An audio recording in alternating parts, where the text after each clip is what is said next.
Okay, hey everybody, Gerry Katzman here. Welcome to MasterTalentTeachers.com. So far on MasterTalentTeachers.com we have a variety of different videos, and here on the comedy page we have videos about how to handle hecklers, how to be funny, just so many different things, and today is one of the most exciting videos. A wonderful actor who's actually been a part of my program, but he is just one of the most prolific people. You'll see him in the Chris Rock movie, What to Expect When You're Expecting. You've seen him on, he's the star of CBS's The X List, which was an international hit before CBS brought it here. He's shot over 50 commercials.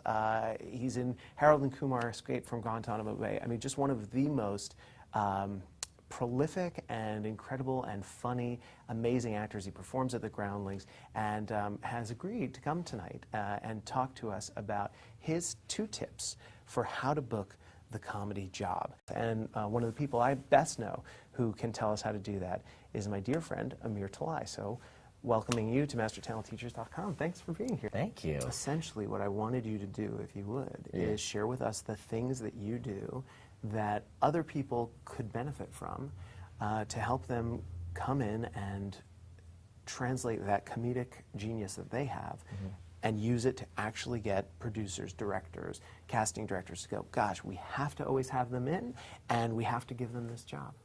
The first really simple tip that I have is be normal. Now that means a lot of different things. But I think the first thing is when you walk into a room, don't be an actor who is needy. Don't put yourself below them. Certainly don't put yourself above them, right? Just walk in like a normal person, right? I got a really great piece of advice from, I was taking class from Carolyn Barry, and she had someone teaching her class.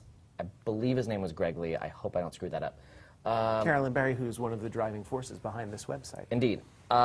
So Greg said, walk into the audition room like a plumber giving an estimate.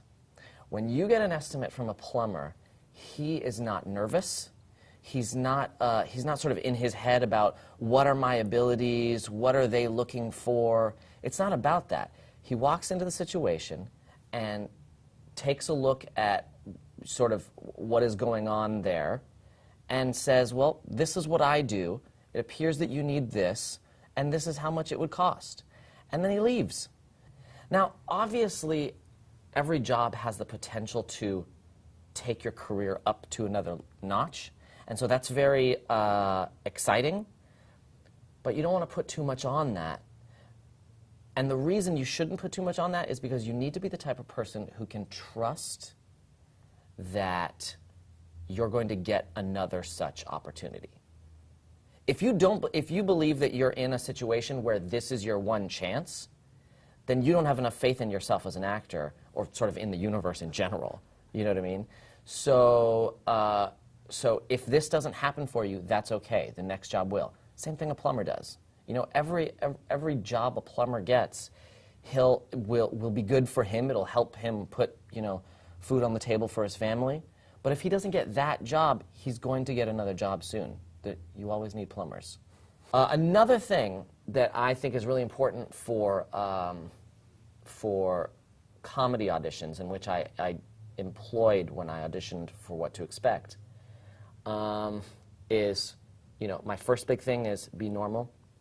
My second big thing is be yourself. And when I auditioned for What to Expect When You're Expecting, they always say, a lot of comedy auditions, they say, we want people who can improvise well. And then they give you a script, right? So a lot of people wonder, well, am I going to improvise? Are they going to improvise with me? Are they going to make stuff up and then or do they just want actors who are good improvisers so that when they get on set, they can improvise? Well, the truth is, if you're smart, you're not going to not prepare some improvs, right? You basically have to look at the script that they give you, punch it up in a way that you think is fun, and come in with those as though they're improvs. People do it in commercials all the time, right? In commercials, They'll tell you, make it your own. Feel free to have a little fun button at the end. You should absolutely be doing that in all of your theatrical auditions. And if they're any good, they'll be able to play along with you. You know, if the line is simply, you know, I can't have you walk in here wearing that, and their line is, why not?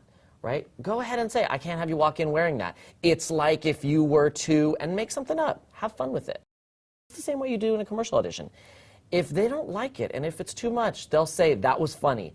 Stick to the lines because we really want to keep it short or whatever, you know? But again, make it your own. Be yourself. Mm-hmm.